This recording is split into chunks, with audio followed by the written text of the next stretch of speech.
आज या ठिकाणी उत्तर मध्य मुंबई लोकसभा मतदारसंघातील पदाधिकाऱ्यांचा व कार्यकर्त्यांचा जो मेळावा मुंबई पदवीधर मतदारसंघ व मुंबई शिक्षक मतदारसंघाच्या अनुषंगाने आयोजित केला आहे, त्या मेळाव्यासाठी उपस्थित व्यासपीठावरील पदवीधर मतदारसंघाचे उमेदवार शिवसेना नेते ॲडव्होकेट अनिलजी परब, शिवसेना सचिव श्री साईनाथजी दुर्गे, या विभागाचे कार्यसम्राट आमदार संजयभाई पोतनीस, महिला विभाग संघटक रजनीताई मेस्त्री, सदा परब, उपस्थित बंधू भगिनी मातांनो,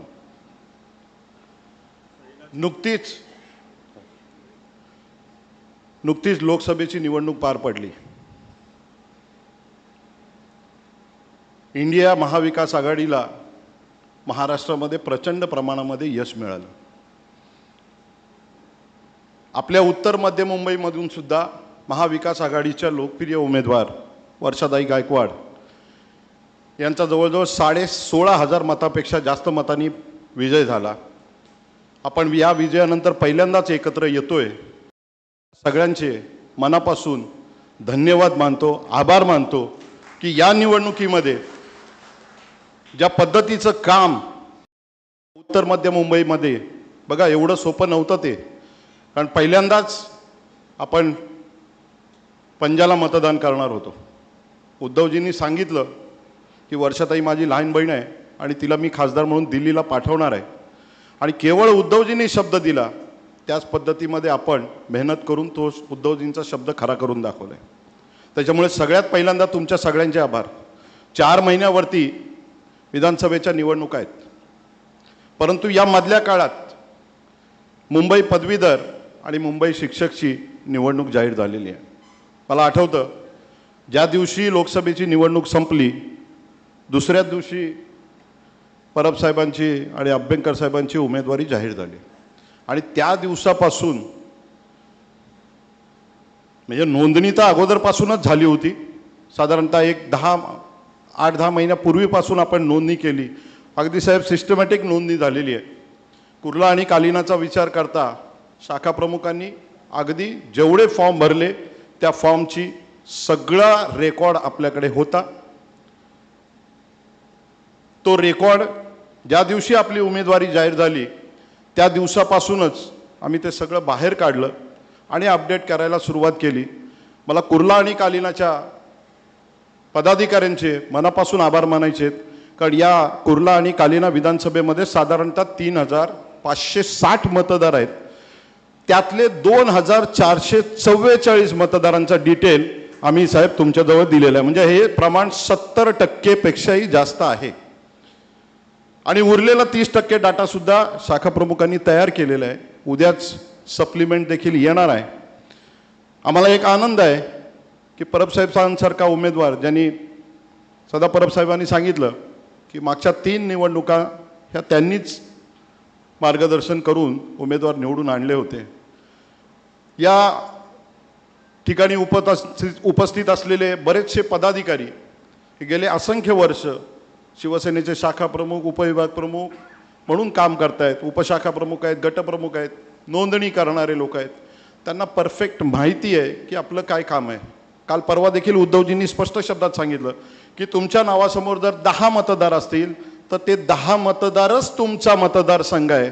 माझ्याजवळ जर 10 लोकांची जबाबदारी माझ्या शाखा प्रमुखांनी दिलेली आहे, तर ते 10 मतदार जोपर्यंत मी मतदानाला उतरवत नाही तोपर्यंत मी इतर कुठल्याही कामाला हात घालणार नाही. यापुढे निवडणुकीच्या दृष्टिकोनातून जे काही मार्गदर्शन आदित्यजी करणार आहेत, परबसाहेब करणार आहेत, माझी सगळ्या पदाधिकाऱ्यांना हात जोडून विनंती आहे की आज तारीख आहे 14, बरोबर 12 दिवसांनी ही निवडणूक होणार आहे. ही निवडणूक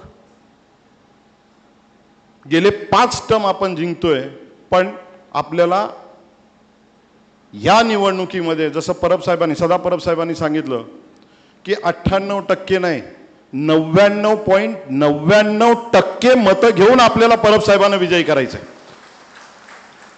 कारण हे परब साहेबच आहेत जे अर्ध्या रात्री तुमच्या आमच्यासाठी धावून येतात. मग ते पोलीस स्टेशन असो, कोर्ट असो, आम्हाला परब साहेब आठवतात. इतके वर्ष पदवीधरांसाठी काय काय करू शकत ते त्यांनी परवाच्या भाषणात आपल्या सांगितलंय. बऱ्याचशा गोष्टी ते या ठिकाणी सांगतील. पण साहेब, मी तुम्हाला आश्वासित करतो, या ठिकाणी दुसरे आपले शिक्षक मतदारसंघाचे उमेदवार देखील येणार होते, परंतु काही निमित्त ते अडकलेत एका बैठकीमध्ये. पण त्यांचं देखील शिक्षक मतदारसंघामध्ये चांगलं काम आहे. त्यांनी देखील चांगली नोंदणी केली आहे. शिक्षक सेनेचे सर्व पदाधिकारी देखील मेहनत करत आहेत. त्यांनी बऱ्याचशा शिक्षकांना कन्व्हिन्स देखील केलेलं आहे. आपलं काम फक्त ते जे मतदार आहेत त्यांना रिक्षात टाकून मतदान केंद्रापर्यंत नेणं आहे. त्याच्यामुळे 26 तारखेला संध्याकाळी 6 वाजेपर्यंत जेवढे मतदार उतरून आपल्याला परब साहेब आणि अभ्यंकर साहेबांसाठी मतदान करायला नेता येतील तेवढे नेऊया आणि आपल्या या दोनही आमदारांना विधान परिषदेमध्ये हक्काचे आमदार म्हणून पाठवूया, एवढी एक विनंती करतो आणि या ठिकाणी थांबतो. धन्यवाद. जय हिंद, जय महाराष्ट्र. यानंतर स्थानिक आमदार सन्मान्य पोतनी साहेब आपल्याला मार्गदर्शन करतील.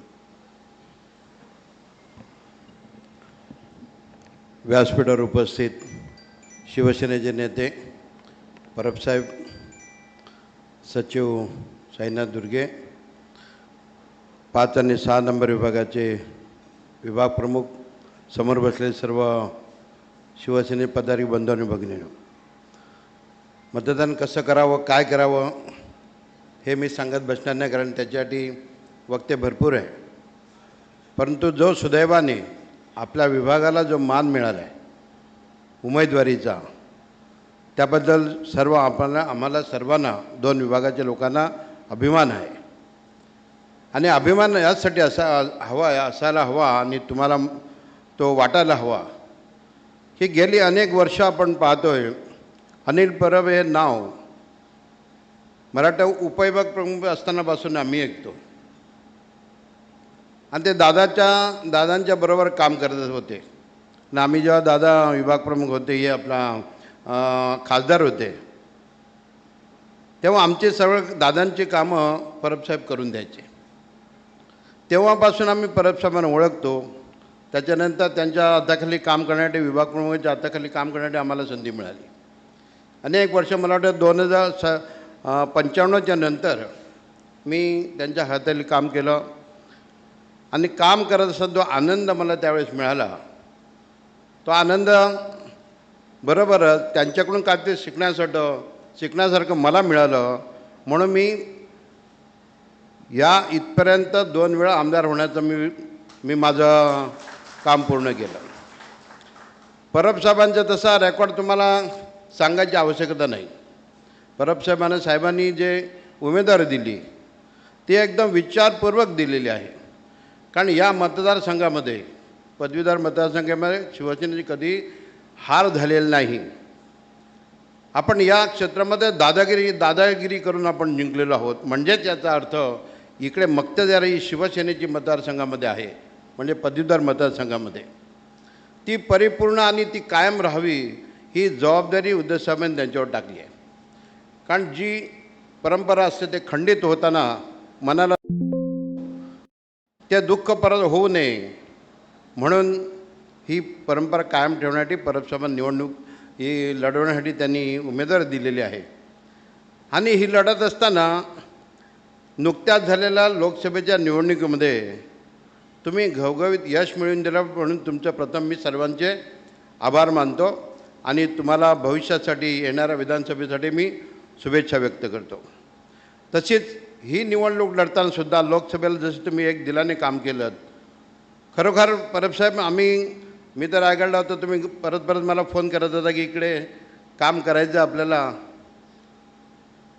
त्यावेळेस मी जेव्हा मुंबईत आलो ते बघितलं तर ही निवडणूक लढत असताना जरी आपला उमेदवार पक्षाचं चिन्ह नव्हता, काँग्रेसचा होता, तरी ह्या विभागामध्ये, दोन्ही विभागामध्ये पूर्णपणे शिवसेनाच ही निवडणूक लढली आहे. आम्ही पाहतोय लोकसभेला जेव्हा जेव्हा आपण प्रचार करतो, अनेक निवडणुका आपण लढल्या, पण आपल्या विभागापुरता मर्यादित जेव्हा फेरी असते, प्रचार असतो, तेव्हा त्या शाखेचे लोक तिकडे सामील होतात. पण यावेळेचं चित्र वेगळं होतं. यावेळेस कुर्ल्याला जरी असली आणि वाकोल्यातली जरी मुलं असली, बँड्रातली मुलं जरी असली, ते पार्ल्याला जायची. म्हणजे ज्या ज्या ठिकाणी इंडिया आघाडीचा प्रचार असायचा, फेरी असायची, त्या त्या ठिकाणी आपण जाऊन प्रचार करायचो. कारण आपण एक विडा उचलला होता की या महाराष्ट्रामध्ये नाही तर संपूर्ण देशामध्ये उद्धवसाहेब जे नेतृत्व करत आहेत, त्यांच्यावर लोकांनी जो विश्वास टाकला आहे, तो सार्थ ठरवायचा असेल तर शिवसैनिकांनी घरातून बाहेर पडलं पाहिजे. तसेच हा जो विश्वास उद्धवसाहेबांनी परबसाहेबांवरती टाकला, तो जर सार्थ करायचा असेल तर मागची निवडणूक आपण 1 महिन्यापूर्वी जी लढली, त्याच जिद्दीने आपण या कामासाठी बाहेर पडलं पाहिजे. कारण हे काय घराघरात जाऊन तुम्हाला प्रचार करायची आवश्यकता नाही. प्रत्येकाच्या प्रभागामध्ये मला वाटतं 100, 150, 200 एवढेच मतदार आहेत. आणि मी इतकी वर्ष जे काम करतो आहे, मी जेव्हा नगरसेवक असतानापासून काम करतो आहे, मी सकाळी उठून त्या मतदाराला, जो पदवीधर आहे, त्याला स्वतःहून फोन करायचा, बाबा शिवसेना अमका उमेदवार आहे, तेव्हा तुमचं मत आपल्याला मिळेल तर खूप बरं होईल. आणि आपले जर गप्पा गोष्टी मारल्या म्हणजे नक्की तो आपला व्हायचा. मला वाटत नाही की आमच्या विभागात जेवढे, म्हणजे नगरसेवकाच्या काळाचं सांगतो, कच्चं एक मतसुद्धा मला वाटतं शिवसेनेशिवाय कुठे गेलेलं नाही. आम्ही जातीने तिकडे जाऊन त्यांना कॉन्टॅक्ट करून त्यांच्याशी बोलून परत निवडणूक झाल्यानंतर 2 दिवसांनी परत त्याला फोन करून आम्ही त्यांचे आभार मानायचो. मत दिलं नाही दिलं ही गोष्ट वेगळी, कारण पुढच्या निवडणुकीसाठी त्यांची मतं आपल्याला हवी असतील तर त्यांचे मतदान झाल्यानंतर त्यांना संपर्क करणं हे खऱ्या अर्थानं त्याची जाण ठेवल्याचं एक लक्षण आहे. म्हणून आपली मतदान वाढत का जातं?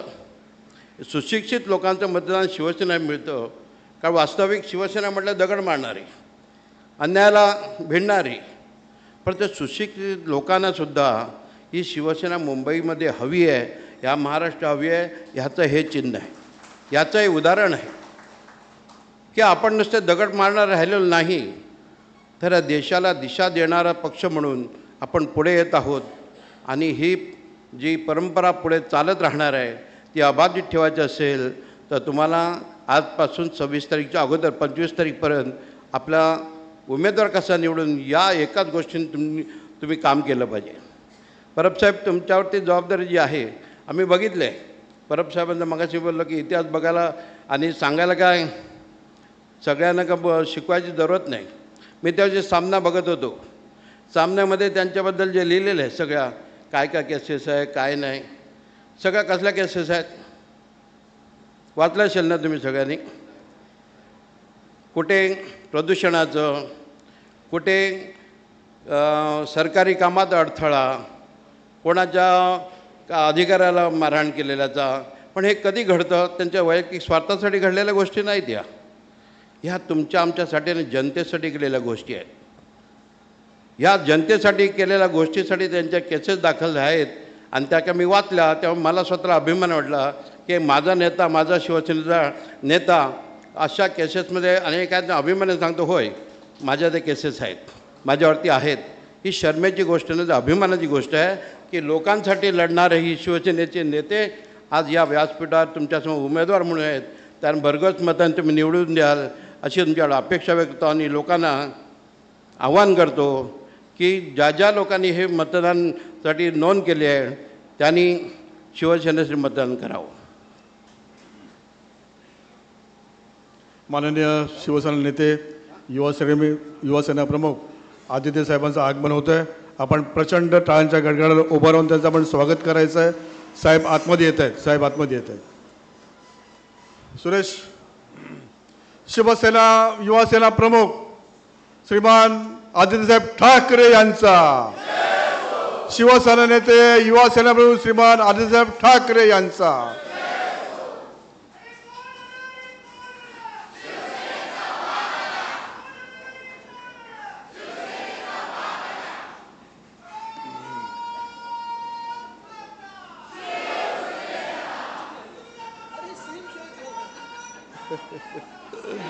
ठीक आहे, सगळ्या सभागृहातल्या लोकांनी बसून घ्यायचं आहे. या दार बंद करा. जी मंडळी बाहेर असतील त्याला कृपया आतमध्ये घ्या.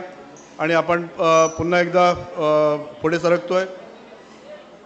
कृपया शांतता राखा. माननीय शिवसेना नेते या ठिकाणी आसनस्थ झालेले आहेत. या ठिकाणी ही जी डाव्या बाजूला जी गर्दी आहे त्यांनी कृपया उजव्या बाजूला जागा आहे. कृपया गुरु सगळ्यांना या हरी सगळ्यांना तिकडे त्या बाजूला घेऊन चला. इथे गर्दी न करता उजव्या बाजूला जागा आहे त्या ठिकाणी या. धन्यवाद. यानंतर मी या मुंबई पदवीधर मतदारसंघाचे सन्मान्य उमेदवार शिवसेना नेते माननीय अनिल परब साहेब यांना विनंती करतोय की आपण कृपया या सभागृहाला मार्गदर्शन करावं. धन्यवाद.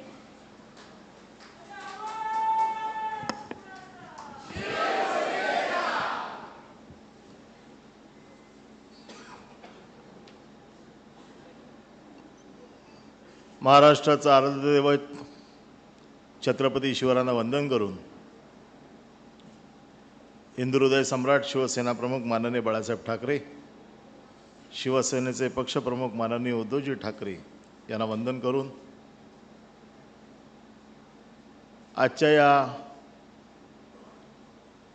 पदवीधर मतदारसंघासाठी, मुंबई पदवीधर मतदारसंघ आणि मुंबई शिक्षक मतदारसंघासाठी आयोजित केलेल्या आजच्या या लोकसभेच्या बैठकीसाठी उपस्थित शिवसेनेचे नेते, युवासेना प्रमुख आदित्यजी ठाकरे, माझे सहकारी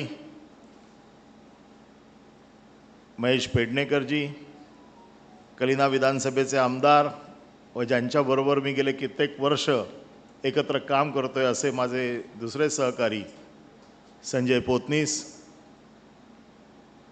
महिला आघाडीच्या विभाग संघटिका रजनीताई, सदा परब व येथे उपस्थित असलेल्या माझ्या सर्व शिवसैनिक बंधूंनो आणि भगिनींनो, मुंबई पदवीधर मतदारसंघ आता सगळ्यांनी सांगितलं की हा शिवसेनेचा बालेकिल्ला किंवा शिवसेनेचा पारंपरिक मतदारसंघ म्हणून ओळखला जातो. गेले 5 टर्म हा मतदारसंघ शिवसेना लढते आणि जिंकते आणि ह्या सगळ्या विजयाचे शिल्पकार हे तुम्ही शिवसैनिक आहात. कारण ज्या शिवसैनिकांच्या जोरावरती, जे जाळं शिवसैनिकांचं विणलेलं आहे बाळासाहेबांनी, आणि ज्यांच्या जोरावरती ही निवडणूक लढली जाते ते खरे शिल्पकार तुम्ही आहात.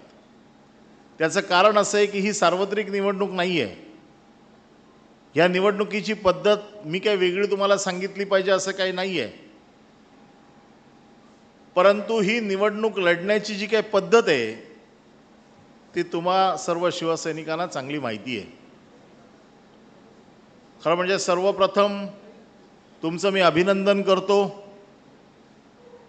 की आत्ताच झालेल्या लोकसभेच्या निवडणुकीत महाविकास आघाडीचे उमेदवार वर्षाताई गायकवाड यांना निवडून आणण्यामध्ये तुम्ही प्रचंड कष्ट घेतले, मेहनत घेतली आणि शिवसेनेचे पक्षप्रमुख माननीय उद्धवजींनी जो शब्द दिला होता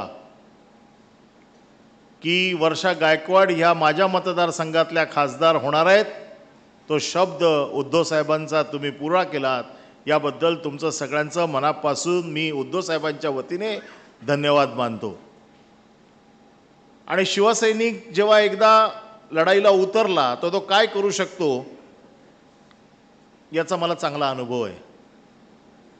फक्त ह्यावेळेला माझी अडचण अशी आहे की गेल्या 3 निवडणुकीचा या यंत्रणांचा प्रमुख मी होतो.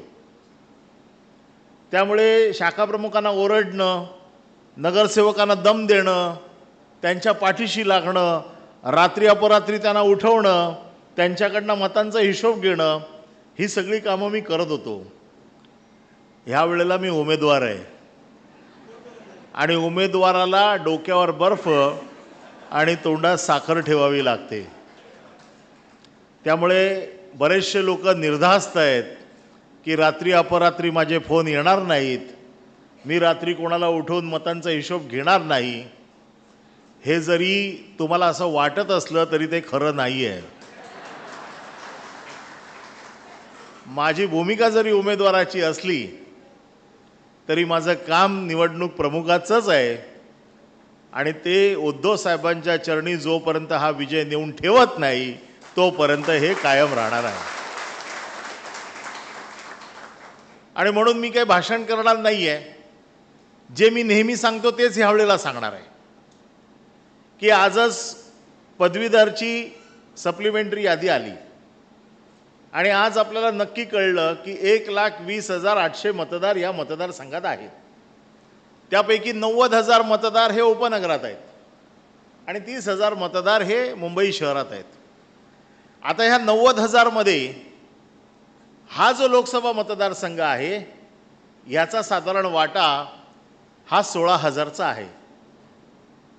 आणि ह्या 16,000 मध्ये म्हणजे आपण नोंदवलेल्या, मी पूर्ण मतदारांचं नाही सांगत आहे, या 16,000 मतदारसंघ याच्यामध्ये मी आज पूर्णपणे त्याच्यावरती बघितलं की आपल्या कार्यकर्त्यांची मी यादी पण बघितली की कोणी किती नोंदवले आहेत, कोणी कसे नोंदवलेले आहेत. आणि जे वर्षानुवर्ष मी नावं बघतोय की उपशाखा प्रमुखांनी कसे नोंदवले आहेत, गटप्रमुखांनी कसे नोंदवले आहेत, ही सगळी ओळखीची नावं ज्या वेळेला बघितली त्यावेळेला मला फार बरं वाटलं की म्हणजे आपण बरोबर ट्रॅकवरती आपली गाडी चाललेली आहे. पण तरी देखील निवडणूक म्हटली की मी फार घाबरतो. कारण मी खूप निवडणुका बघितलेल्या आहेत, निवडणुका जिंकलेलो आहे, निवडणुका हरलेलो आहे आणि एक एक मताचं महत्त्व माझ्या एवढं कोणालाच माहीत नाही. त्याचं कारण असं आहे की देशात 3 जण जे एक मताने हरलेले आहेत त्याच्यातलं एक मी आहे. त्यामुळे एक मताचं महत्त्व सगळ्यात जास्त मला माहिती आहे. आणि म्हणून शेवटचं मत जोपर्यंत पडत नाही तोपर्यंत आपल्या कार्यकर्त्यांना कुठल्याही प्रकारचा आराम मिळत नाही, कुठल्याही प्रकारची शांतता होत नाही. आणि म्हणून या निवडणुकीचं गणित हे तुमच्याकडे शाखेमध्ये प्रत्येकाकडे आहे. प्रत्येकाकडे शाखेमध्ये आपली स्वतःची यादी आहे, ज्या यादीमध्ये आपल्या शाखेने नोंदवलेली मतं आहेत. आणि ही मतं जी आहेत ह्या मतांमध्ये कोणी किती मतं नोंदवली आहेत याचा देखील आपल्याकडे हिशोब आहे. प्रत्येक कार्यकर्त्याला माहिती आहे की मी कुठलं मत नोंदवलं आहे, कसं नोंदवलं आहे. आणि जी आपण नोंदवलेली मतं आहेत ही सर्वसाधारण आपले नातेवाईक, आपले मित्रमैत्रिणी, आपल्या चाळीतले लोक, आपल्या सोसायटीतले लोक ह्यांची मतं नोंदवलेली आहेत. आणि त्यामुळे आपला त्या मतांवरती हक्क आहे. आपण जेव्हा जातो त्यांच्याकडे आणि जेव्हा त्यांना सांगतो की माझ्याबरोबर चला, त्यावेळेला आपला हक्क त्याच्यावरती आपण सांगत असतो, ते मत आपण घेऊन जात असतो. आणि मला आजही माहिती आहे की प्रत्येक कार्यकर्ता जो ज्याच्याकडे जी लिस्ट असते की आज माझ्याकडे 20 मतांची लिस्ट आहे, 15 मतांची लिस्ट आहे, 18 मतांची लिस्ट आहे, आणि तो सकाळपासून तो टिक करत जातो की मी एवढी मतं नेली, एवढी मतांचं झालं, एवढी मतं राहिली आहेत, हे घर बंद आहे, हा कामावर गेला आहे.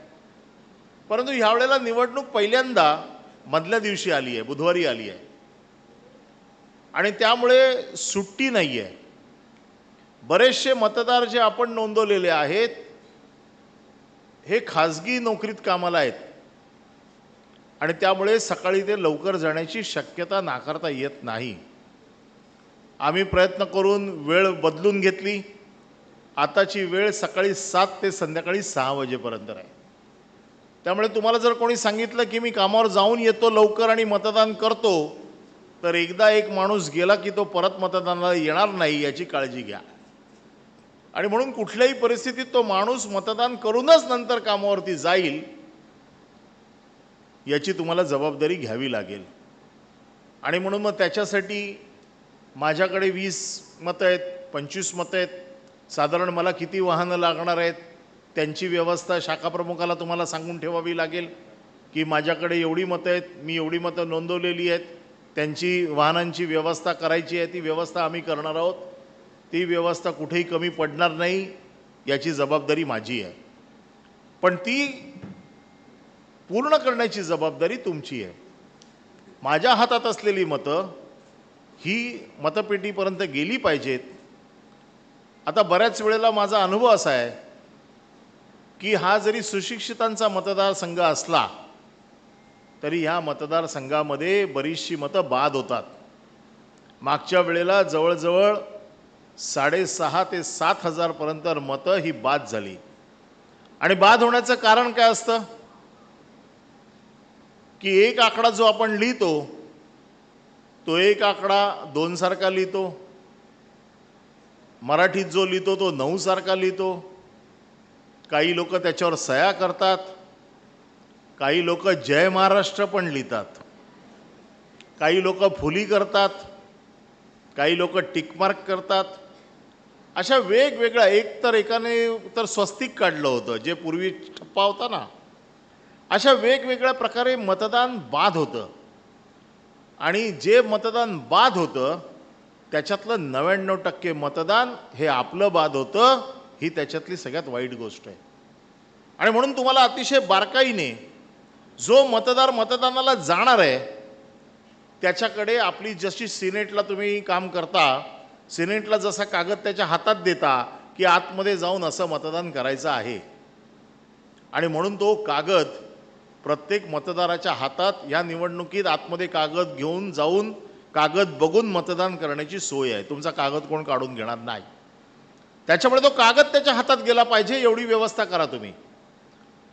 आणि म्हणून जे पोलिंग स्टेशनला बसलेले आहेत बाहेर टेबलवरती जे बसतात त्याने प्रत्येक जाणाऱ्या मतदाराकडे हे बघितलं पाहिजे की त्याच्या हातात आपला कागद आहे की नाही, तो कागद घेऊन आतमध्ये जातोय की नाही. जर कागद घेऊन आतमध्ये गेला तर तो चुकणार नाही. पण काय काय वेळेला काय काय लोकांना वाईट वाटतं, अरे तू मला शिकवतोस काय, मला माहीत नाही काय मतदान करायचं, मी ग्रॅज्युएट आहे. अरे पण ग्रॅज्युएटमध्येच 8,000 मतं बाद झालेत ना. त्याच्यामुळे तुमचे जे ओळखीचे आहेत, तुमचे जे संबंधित आहेत, त्यांना प्रेमाने हा कागद त्यांच्या हातात कसा जाईल हे बघा. आपल्याला प्रत्येकाला आम्ही एक लिंक पाठवलेली आहे. म्हणजे मला असं वाटतं की प्रत्येक शाखेमध्ये आपल्याला मतदार नोंदणी जी झालेली आहे ती शोधण्यासाठी लिंक आहे. सुरुवातीला काही लोकांनी जो ॲप पाठवला त्याच्यामध्ये चिन्ह मशाल असं टाकलं होतं, तो आम्ही आता दुरुस्त केलं आहे. पण काही लोकांना अजूनही असं वाटतंय की ह्या निवडणुकीत चिन्ह असेल म्हणून मतदानामध्ये चिन्ह शोधतील. मला तर अजूनही भीती वाटते की चिन्ह EVM पण नाही आणि चिन्हाचं कदाचित मशाल हाताने पण काढतील. पदवीधरांचा काय भरोसा नाही. आणि EVM नाहीच आहे, इथे बॅलेट आहे, कागद आहे. त्या कागदावरती सुदैवाने माझं नाव नंबर 1लाच आहे, आजच आलंय. त्याच्यामुळे 1 नंबरला आहे, त्याच्यामुळे फार शोधायची गरज नाही. पण तरी देखील डमी बॅलेट आम्ही तुम्हाला एवढे देऊ की त्या डमी बॅलेटला बघूनच मतदान करायचं आहे. आता विषय फक्त एवढाच राहतो की पहिला टप्पा तुम्ही अतिशय यशस्वीपणे पार पडला, ज्या टप्प्यामध्ये मतदाराची नोंदणी व्हायची होती. आणि त्या टप्प्यामध्ये आपलं काम इतकं चोख झालेलं आहे की आपल्या जवळपास देखील कोणी नाही. पण आपल्या जवळपास कोणी नाही ह्या भ्रमात कोणी राहू नका. प्रत्येकाला असं वाटेल मी नाही केलं तर काय फरक पडतो, आपली नोंदणी भरपूर आहे. पण असं जर प्रत्येकाने विचार केला तर हळूहळू आपण मागे मागे मागे मागे येतो. आपल्याला माहिती आहे मुंबईत दुर्दैवाने आपण एक निवडणूक काल 48 मताने हरलो. तुम्हीच साधा विचार करा की तुम्ही मनात आणलं असतं 2-2 मतं जरी, म्हणजे इथे बसलेल्या लोकांनी 2-2 मतं जरी वाढली असती तरी आपल्यावरती हरायची पाळी नसती आली. पण काही वेळेला कार्यकर्त्यांना असं वाटतं की सहज सीट जिंकून येते, सहज आपण निवडून येतोय, कशाला जास्त मेहनत करा. परंतु ही निवडणूक अतिशय महत्त्वाची आहे. कारण विधान परिषदेमध्ये 3 महिन्यामध्ये आपली विधानसभा येते. आत्तापर्यंतचा आपला अनुभव असा आहे 2005 पासूनचा की ज्या वेळेला शिवसेना पदवीधर मतदारसंघ जिंकते त्याच्या पाठोपाठ येणारी निवडणूक ही 100% शिवसेना जिंकतेच म्हणजे जिंकते. कारण एक नॅरेटिव्ह सेट केला जातो की पदवीधर देखील शिवसेनेबरोबर आहेत तर बाकीचे लोक देखील शिवसेनेला आपोआप मतदान करतात. हे नॅरेटिव्ह सेट करणारी ही निवडणूक आहे. आणि म्हणून मला असं वाटतं की मी जास्त ह्या विषयावरती आता तुम्हाला मार्गदर्शन करत नाही, कारण बरंचसं तुम्हाला सगळ्यांना माहिती आहे. परंतु गोंधळ करू नका.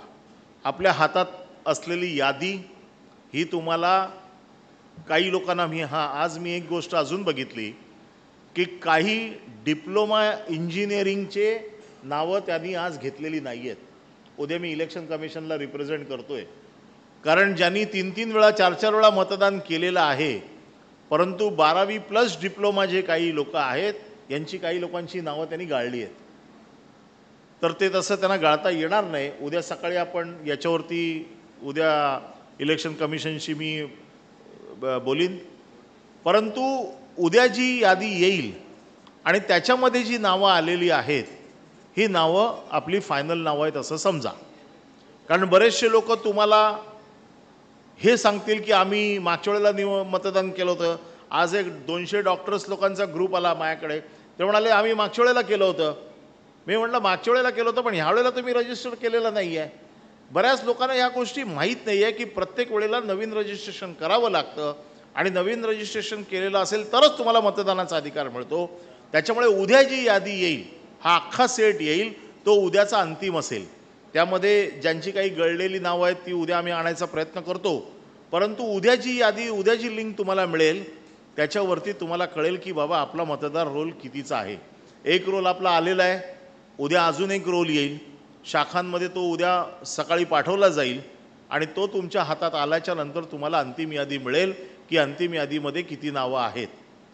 आता राहिला एक विषय अजून महत्त्वाचा की उमेदवार कोण आहे हे तुम्हाला सांगायची गरज नाही.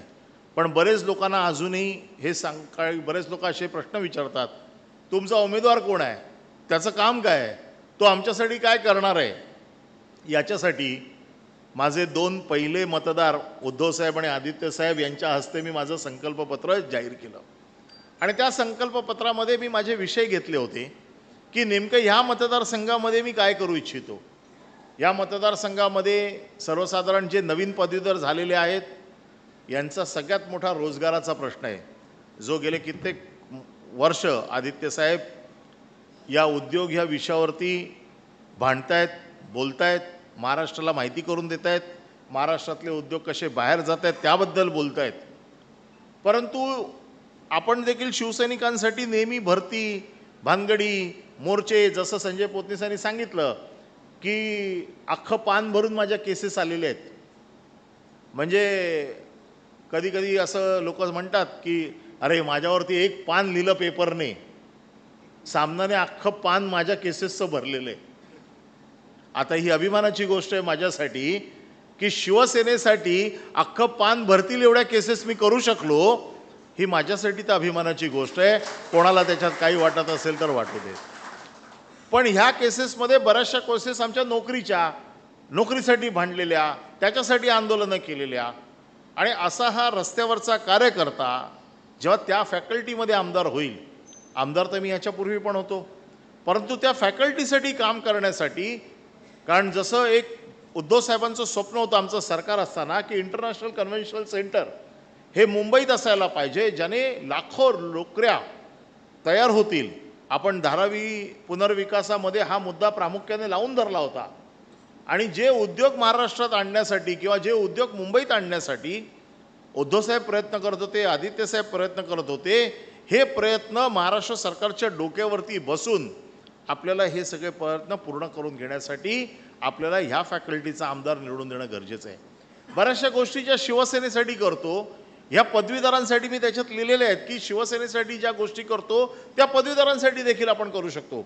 आत्तापर्यंत त्याला पदवीधर म्हणून रजिस्टर केल्यामुळे त्याला त्या गोष्टींचा कदाचित फायदा मिळत नव्हता, परंतु ह्यामुळे पदवीधर रजिस्टर झाल्यामुळे कदाचित ह्या गोष्टीचा त्याला फायदा मिळू शकतो. म्हणून माझं संकल्पपत्र मी जाहीर केलेलं आहे. आदित्य साहेबांचं आणि उद्धव साहेबांचं एक आव्हानपत्रक पण मी देतोय. ही पत्रकं घेऊन तुम्हाला लोकांच्या घरी जावं लागेल, लोकांना ती पत्रकं द्यावी लागतील. प्रत्येक मतदाराला आपलं म्हणणं, आपल्या पक्षाची विचारधारा, आदित्य साहेबांचं, उद्धव साहेबांचं आव्हान हे प्रत्येकाला मिळालंच पाहिजे. त्यासाठी शाखा प्रमुखांनी आपल्या सगळ्या यंत्रणेवरती बारीक लक्ष ठेवलं पाहिजे की माझ्याकडनं जे मटेरियल येतं आहे किंवा जे साहित्य येतं आहे, प्रचार साहित्य येतं आहे, ते शेवटच्या माणसापर्यंत, मतदारापर्यंत पोचतं आहे की नाही. तसं बघायला गेलं तर मतदारसंघ हा दहिसर ते कुलाबा आहे आणि विटी ते मुलुंडपर्यंत आहे. पण मतांमध्ये बघितलं तर 2 कॉर्पोरेशनचे वॉर्ड आहेत. 1,20,000चा आहे, म्हणजे 2 कॉर्पोरेशनचे वॉर्ड आहेत. जसं नेहमी सांगितलं जातं तुमच्यासाठी मतदारसंघ केवढा आहे, तुमच्यासाठी मतदारसंघ हा 40, 50, 100 मतांचाच आहे. तुमच्यासाठी कुलाबा ते दहिसर मतदारसंघ नाही आहे. तुमच्यासाठी माझी 60-70 मतं जी काही मी नोंदवलेली आहेत एवढंच माझं दिवसभरातलं काम आहे. हे काम झालं की माझं काम संपलं आणि त्या शाखा प्रमुखाच्या शाखेमध्ये साधारण 200, 250, 300 मतं आहेत. काही शाखांमध्ये 500 आहेत, काही शाखांमध्ये 700 आहेत. या शाखांना थोडीशी ताकद जास्त लावावी लागेल. आणि ह्या शाखांनी ज्यांनी 700 मतदान केलं आहे, 900 मतदान केलं आहे, यांनी थोडीशी ताकद जास्त लावावी लागेल. पण तुमचा मतदारसंघ तेवढाच आहे. तुमच्या शाखेमध्ये असलेले नोंदवलेले मतदार हे तुमचे पूर्ण झाले की तुमचं काम संपलेलं आहे. त्यामुळे मुंबईत काय होतं याच्यावर तुम्ही लक्ष देऊ नका. माझ्या शाखेत मला काय काम करायचं आहे एवढंच तुम्ही बघा. आणि त्याच्यासाठी तुम्ही लोकांपर्यंत पोचताय की नाही त्याच्यासाठी एक ॲप अजून आम्ही तयार केलेला आहे. तो आम्ही उद्या तुमचे समन्वयक जे आहेत त्यांच्या माध्यमातून प्रत्येक शाखेमध्ये पाठवू. प्रत्येक शाखा प्रमुखाकडे किंवा तुमचा जो समन्वयक असेल त्याच्याकडे तो ॲप असेल. साधारण तुम्ही कोणाकडे गेलात नुसतं त्याच्यावरती क्लिक केलं की या माणसापर्यंत मी पोचलो, आमच्या डॅशबोर्डवरती दिसेल की तुम्ही किती लोकांपर्यंत पोचलात. मी पण शाखा प्रमुखांबरोबर खूप वर्ष काम करतोय.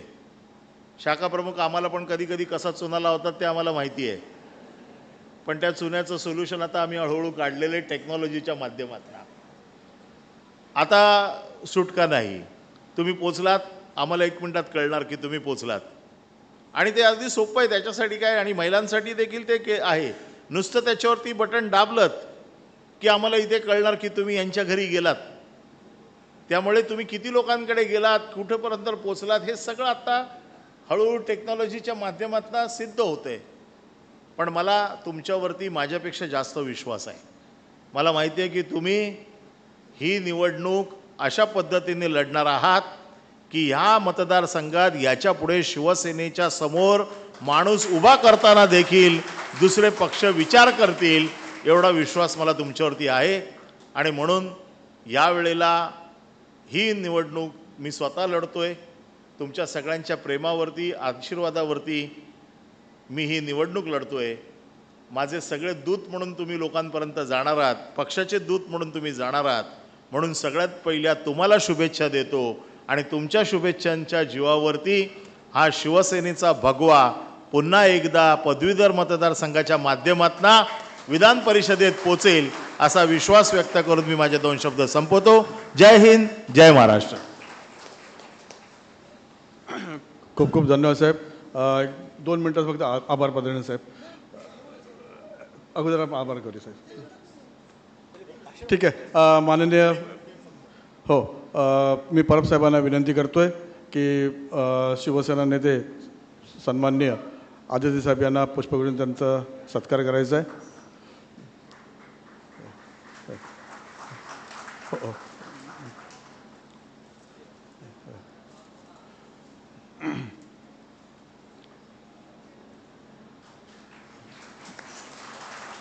त्यानंतर उमेदवार सन्माननीय अनिल परब साहेब यांना महेश पेडणेकरजी त्यांचा सत्कार देऊन त्यांना शुभेच्छा देतील. त्याचबरोबर स्थानिक आमदार सन्माननीय संजय पोतनीस, त्याचबरोबर साईनाथजी दुर्गे यांना देखील पुष्पगुच्छ देऊन आपण त्यांचा सन्मान करूया. आणि परब साहेब मगाशी सांगितल्याप्रमाणे एकच तुम्ही विधान परिषदेत गेल्याच्यानंतर एकच तुम्ही एक विनंती करा की वेळोवेळी जे आपण नोंदणी आम्हाला जी करावी लागते ती कृपया यापुढे थांबवा. अशा प्रकारचं तुम्ही त्या ठिकाणी प्रस्ताव सरकारपुढे मांडा. कारण एकदा ग्रॅज्युएट झाल्याच्यानंतर तो कायमस्वरूपी मरेपर्यंत तो ग्रॅज्युएटच असतो. पण या बाबतीवर आणि एकदा आम्ही एक मतदारांकडे जाण्याकरता 4 वेळेला जो आम्हाला त्रास सहन होतो तो कृपया तुम्ही एक या ठिकाणी तो लक्ष घालावं अशी विनंती करतो. माननीय आदित्य साहेब.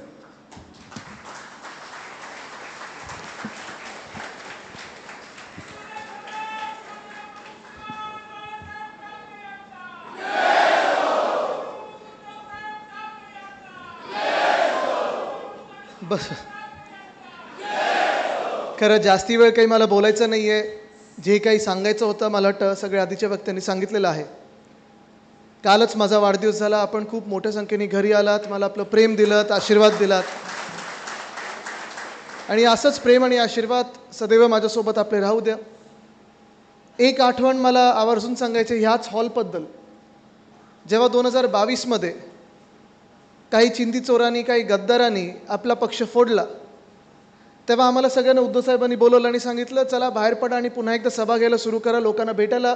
जे काही पक्षात आपले आहेत, गद्दार सोडून गेले, पळून गेले, पण जे मावळे आहेत, बघा कुठे कुठे आहेत, किती किती आहेत, सगळ्यांना एकत्र करा आणि लढायची तयारी करा. तेव्हा मला वाटतं पहिला आपण जो एक कार्यक्रम घेतला होता तो इथे घेतला होता, याच हॉलमध्ये घेतला होता. बाहेर पाऊस पडत होता, मला आठवतं वातावरण पूर्ण इथे आत ज्वलंत होतं. आणि आपल्या ह्याच इकडच्याच बैठकीनंतर, बैठक म्हणजे एवढी बैठक ती मोठी झाली, जणू काही सभेचे सगळे लोक आत आपण गच्च भरले होते, बाहेर पाऊस धो पडत होता. आणि नंतर 40 गद्दार महाराष्ट्रात याला असे घाबरले, तुम्हाला सांगतो की सुरतवरनं त्यांना पळाला, गुवाहाटीवरनं पळाले गोव्याला, आणि बंदुका सगळे घेऊन घाबरत उंदरासारखे ते विधान भवनात शिरले होते.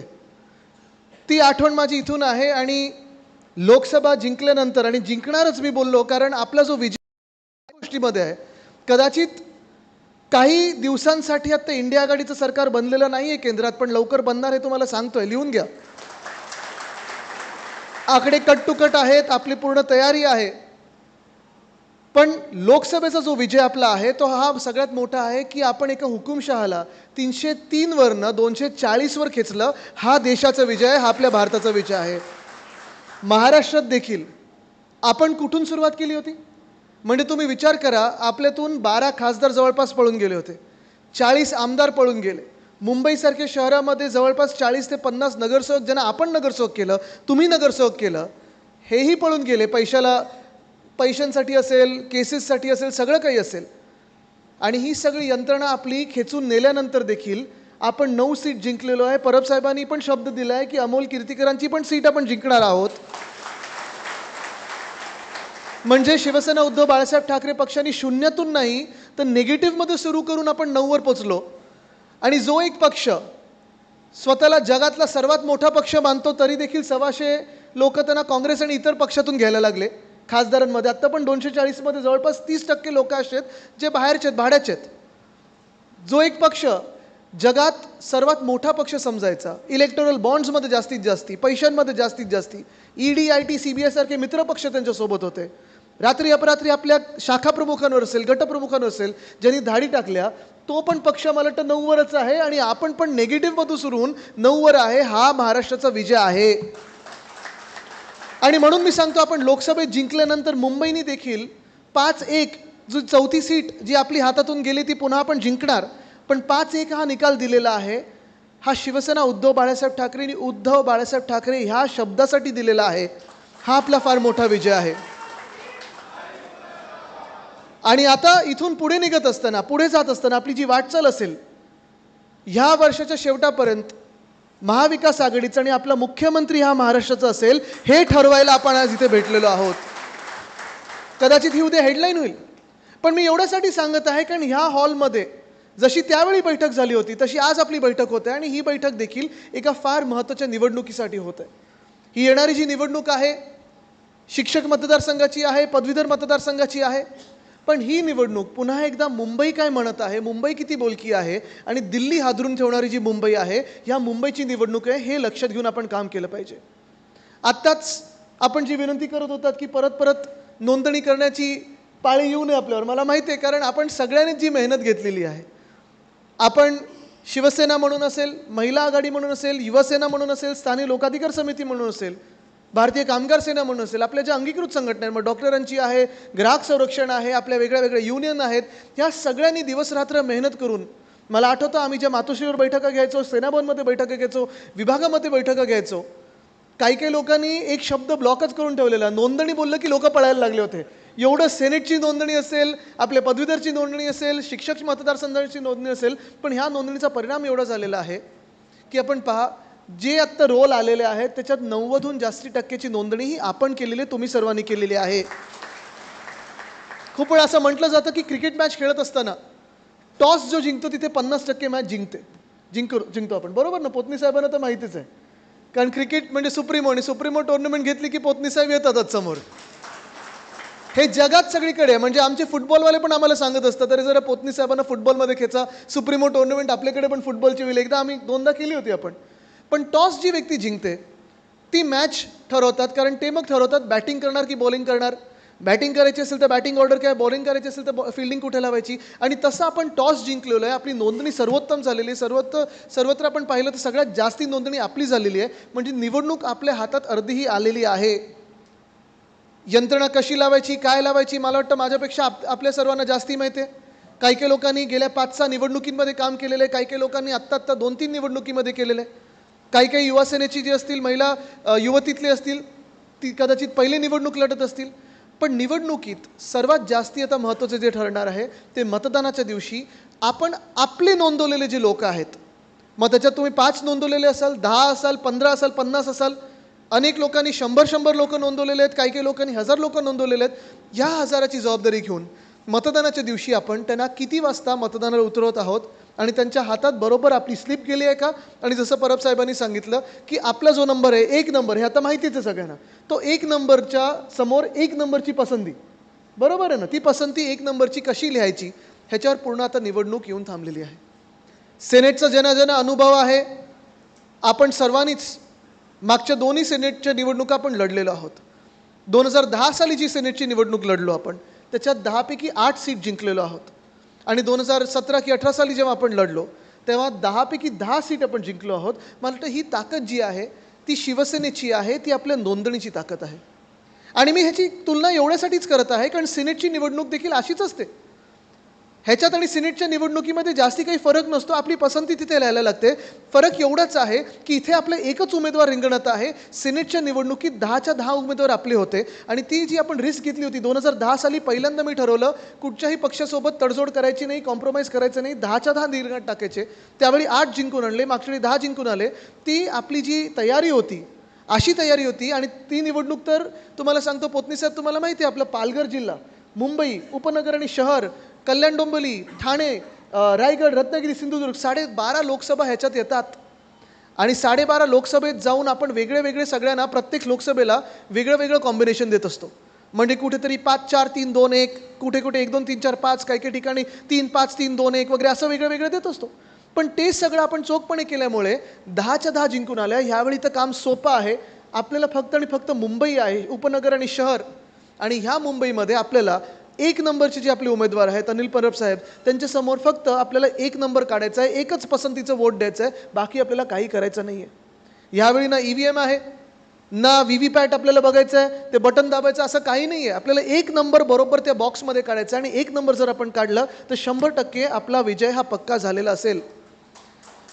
ही खात्री तर आपल्याला आहे, जिंकणार ही खात्री आपल्याला आहे. पण विजय जेव्हा पक्का होतो तेव्हा जास्तीत जास्त मतदैक्याने झालं पाहिजे आणि कमीत कमी मतं बाद झाली पाहिजेत. किंवा आपण असं चॅलेंज घेतलं पाहिजे यावेळी. कदाचित वेगळे लोक तुम्हाला वेगळी चॅलेंजेस देतील. मला माहिती आहे उद्धव साहेब तुम्हाला सांगतील की जास्तीत जास्त मतांनी आपण जिंकलो पाहिजे. चला ठरलं. इथे अनिल परबजी तुम्हाला सांगतील की आपलं मतदैक्य जास्तीत जास्ती पाहिजे. चला डन.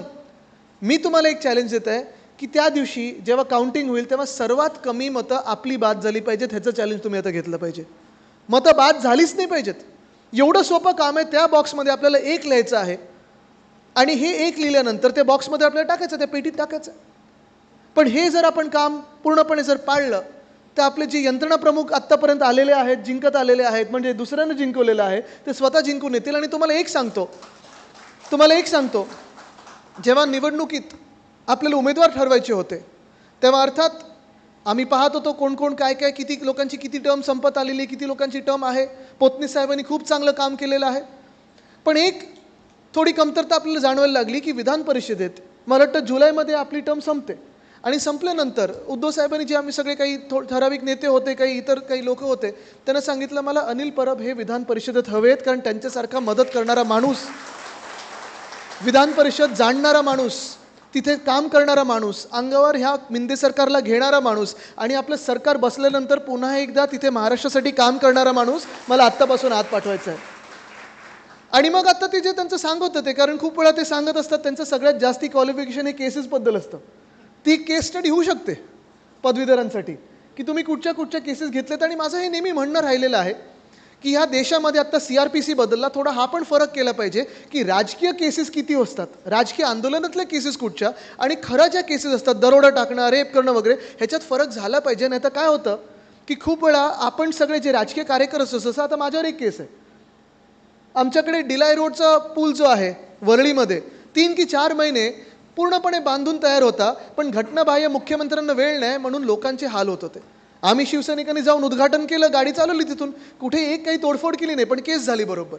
आता ठीक आहे, तरी आपण सगळे जे राजकीय कार्यकर्ते असतो, आंदोलनं जी आपण करतो, लोकहिताचे आंदोलन करतो, जनहिताचे आंदोलन करतो, आपल्याला त्याच केसेस लागू होतात ज्या इतर क्रिमिनल्सला लागू होतात. ते झालं नाही पाहिजे, तो बदल हा घडलाच पाहिजे. पण एका बाजूला परब साहेब आहेत जिथे त्यांच्यावर सगळ्या ज्या केसेस आहेत, प्रत्येक केस जी आहे ती जनतेसाठी त्यांनी अंगावर घेतलेली केस आहे. मुंबईसाठी असेल, महाराष्ट्रासाठी असेल, आपल्या हक्काच्या न्याय हक्काच्या लढाईसाठी केस अंगावर घेतलेली आहे. आणि दुसरीकडे जो पक्ष लढत आहे भाजपा, त्यांच्याकडे असे लोक आहेत, त्यांच्याकडे पण केस असणारे लोक आहेत, पण त्यांच्यावर जे केसेस आहेत त्यांच्याकडे रेवणण्यासारखे लोक आहेत. तुम्हाला निवडायचं आहे कोण त्याच्यातून तुम्ही निवडणार. अर्थात कदाचित आत्ता समोर जे उभे आहेत त्यांच्यावरच्या केसेस मला माहिती नाही, पण भाजपा जो पक्ष आहे अनेक ठिकाणी त्यांनी अशा केसेस अंगावर घेतल्या आहेत. जसं रेवण्णा, काय गरज होती प्रधानमंत्री महोदयांना रेवण्यासाठी जाऊन प्रचार करण्याची? त्यांच्याकडे जे IB रॉ वगैरे सगळी यंत्रणा आहे, त्यांना माहितीच असेल ना की रेवण्णा कसा माणूस आहे. पण आपण फरक जाणवा, फरक जाणून घ्या की कसं ह्या दोन पक्षांमध्ये, इंडिया आघाडीमध्ये आणि भाजपचे जे मित्रपक्ष आहेत ह्याच्यात किती फरक आहे. ही निवडणूक जी येणार आहे आपल्यासाठी ही फार महत्त्वाची आहे. कारण पदवीधर निवडणूक जरी असली, शिक्षक निवडणूक जरी असली, तरी जसं मी सांगितलं मुंबई काय बोलत आहे आणि मुंबईने जो निकाल दिलेला आहे, लोकसभेत जो निकाल दिला होता तसाच निकाल आपल्याला ह्या दोन निवडणुकीत मिळणार आहे. आणि त्याच तयारीने आपल्याला पुढच्या 4 महिन्यासाठी पुन्हा एकदा विधानसभेची तयारी करायची आहे. ही आपली तयारी आहे, ही आपली प्रॅक्टिस आहे.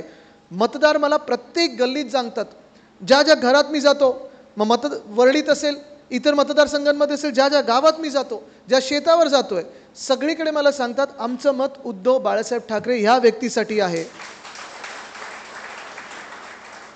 आत्ता जे आपण थोडा अभ्यास करत आहोत, साईनाथ पण अभ्यास करत आहेत, जरा मतं कुठे विभागली असतील, काय झालं असेल, काही काही ठिकाणी ठीक आहे थोडं आपलं धनुष्यबाण आणि मशाल ह्याच्यात थोडा फरक कमी काही काही लोकांना जाणवलं असेल, पण ही निवडणूक स्पष्ट आहे. आणि अजून एक तुम्हाला सांगतो, येणारी जी निवडणूक आहे विधानसभेत, तिथे हे कन्फ्युजन राहणार नाही. कारण आता लोकांना पक्क कळलेलं आहे की महाराष्ट्र हिताचं जर बोलायचं असेल तर उद्धव बाळासाहेब ठाकरे ह्या व्यक्तीशिवाय पर्याय नाही. परब साहेब, आपण जिंकून येणार ही मला खात्रीच आहे. अनेक मागण्या तुमच्याकडे येत असतील. तुमचं जे वचनपत्र आहे मतदार म्हणून मी पहिलं बघितलेलं आहे, त्याच्यात तुम्ही विजाचं काम करणार आहेत जे बाहेर शिकायला जातात. अनेक वर्ष आपण हा पण कार्यक्रम घेत असता की जे 50% ते 70%, 70% ते 75%, ह्याच्यात जेवढे मार्क मिळत असतात, कारण खूप आपले मुलं मुली ह्या मार्कांमध्ये अडकले असतात. आणि मग पुढची वाटचाल काय, पुढे काय करायचं, ज्यांना 50% मिळतात, ज्यांना 60% मिळतात, 65% मिळतात, त्यांना काय योग्य मार्गदर्शन मिळालं पाहिजे, हे सगळे आपण कार्यक्रम घेतलेलेच. पण गंमत म्हणून तुम्हाला एक विचारतो की जसे आमच्यासारखे काही लोक आहेत, आता मी आहे, अनेक इथे लोक आहेत ज्यांनी ग्रॅज्युएशन झाल्यानंतर मास्टर्स केलं आहे, त्यांना 2 मतांचा अधिकार मिळू शकेल का, हा पण जरा आपण विचार करा. म्हणजे नोंदणी थोडी पुढे सोपी होईल. डबल ग्रॅज्युएट जे आहेत, नाही खोटे नाहीत, काही काही खोटं डॉक्टरी पण घेऊन फिरणार आहेत, तसे नाहीत. खोटं सर्टिफिकेटवाले पण काही की नेते आहेत, तसं पण नाही. आपण जे मास्टर्स वगैरे होतो. पण हे खरं आहे की आज आपण पाहिलात तर महाराष्ट्रामध्ये पदवीधर असतील, शिक्षक असतील, ह्यांचा आवाज तिथे उचलणं गरजेचं आहे. अनेकदा आपण पाहतो की पदवीधरांना काय पाहिजे, तर साधा आपण जसं मतदारसंघ पदवीधरचा पाहिला तर जे आपण मतदार नोंदवतो हा मतदारसंघ असतो. पण ह्या मतदारसंघामध्ये अशी एकसुद्धा गोष्ट नाही आहे जी आपण सांगू शकतो. जे आपले महापालिकेचे मतदारसंघ असतात, आपले विधानसभेचे मतदारसंघ असतात, आपण सांगू शकतो की चला इथे पूल बांधून देतो, इथे बाथरूम बांधून देतो, इथे तुम्हाला रस्ता करून देतो, असा हा मतदारसंघ नाही आहे. हा मतदारसंघ थोडा वेगळा आहे. ह्यांच्या ज्या गरजा आहेत ते एवढ्याच आहेत की जेव्हा आम्हाला गरज पडते, पदवीधर म्हणून गरज पडते, कधी जॉब इंटरव्ह्यूसाठी असेल, कधी कुठचं सर्टिफिकेट युनिव्हर्सिटीमधून पेंडिंग असतं, कधी कुठेतरी सरकारी सर्टिफिकेट नसतं, कधी आम्हाला आधार कार्ड नसतं, कधी काय, ह्या सगळ्या ज्या गोष्टी आहेत तिथे आपल्याला आधार देणं त्यांना गरजेचं असतो. आणि हे जे मतदारसंघातलं काम आहे, मला वाटतं मुंबईत ज्यांनी शिवसेनेचं गल्ली ते दिल्ली काम पाहिलेलं आहे अशीच व्यक्ती करू शकते. जसं पोतनीसाहेब आधी होते, स्थानिक लोकाधिकार समितीचं काम केलं, तसं आज आपल्यासमोर अनिल परब साहेब आहेत. ते 100% हे काम पुढच्या 6 वर्षात चांगलं करतील ही मला खात्री आहे. आणि आज म्हणूनच आपला जास्ती वेळ न घेता मी एवढंच आपल्याला सांगेन की आपल्याला आपण जे नोंदवलेले मतदार आहेत तेवढेच कव्हर करायचे आहेत. आजपासून त्यांच्या कॉन्टॅक्टमध्ये राहा. मी विभाग प्रमुखांना आणि सगळ्यांनाच विनंती करेन की ही शेवटची बैठक ठेवा. आता आपल्याला लोकांमध्ये जायचं, जे आपण नोंदवलेले लोक आहेत त्याच्यात सप्लिमेंटरी रोलमध्ये बघा, तुम्ही नोंदवलेले लोक आलेत का, पहिल्या रोलमध्ये बघा, बरं त्यांचं मतदान केंद्र कुठचं आहे, त्यांनी कुठचं नोंदवलेलं आहे ते देखील बघा. आणि तशी यंत्रणा लावून आपल्याला त्यांना मतदानाला उतरवायचं आहे. फोन आहेत, व्हॉट्सॲप आहे, सगळं काही करून त्यांना आठवण करून द्या की आम्हीच तुमच्या घरी आलेलो सतवायला, की तुमचा फोटो पाहिजे, तुमचा फॉर्म पाहिजे, तुमची सही घ्यायला. आता तुम्ही एवढा त्रास घेतलेला आहे, थोडा त्रास अजून घ्या आणि मतदानाच्या दिवशी उतरून बरोबर जो 1 नंबर आहे तो आपल्या 1 नंबरच्या कॅन्डिडेटसमोर लिहून द्या. आपला विजय हा पक्का आहे. मी पुन्हा एकदा आपल्या सर्वांना शुभेच्छा देतो आणि तुर्तास आपली रजा घेतो. धन्यवाद. जय हिंद, जय महाराष्ट्र, वंदे मातरम. खूप खूप धन्यवाद. 1-2 मिनटं फक्त.